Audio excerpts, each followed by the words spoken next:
आपको बताएंगे कि मुआवन खसूसी वज़ीर आला बलोचिस्तान शाहिद रिंद के मुताबिक कोयटा में चमन फाटक के करीब रेलवे ट्रैक पर धमाके में शहादतों की तादाद 14 है। धमाके में खवातीन और बच्चों समेत मुतादिद अफराद जख्मी हैं, जिन्हें अस्पताल मुंतकिल किया गया। सिक्योरिटी फोर्सेस ने इलाके को घेरे में ले लिया है। शवाहिद इकट्ठे करने और तहकीकात का अमल जारी है। सदर मुमलिकत, वज़ीर आज़म, दीगर सियासी शख्सियात ने कोयटा धमाके की मसम्मत की। सदर जरदारी ने बावर कराया कि दुश्मन अनासिर पाकिस्तान के आलमी अमन की काविशों से तवज्जो हटाना चाहते हैं।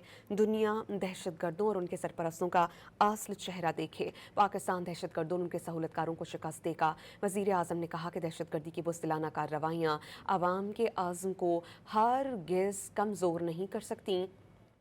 उन्होंने कहा कि दहशत गर्दों को हर सूरत जड़ से ख़त्म करेंगे और अपने पुख्ता अज़्म पर हम कायम हैं। वज़ीर आला बलोचिस्तान ने वाज़ेह किया कि फितनाल हिंदुस्तान के दहशतगर्द मासूम शहरियों को टारगेट करके दरिंदगी का सबूत दे रहे हैं।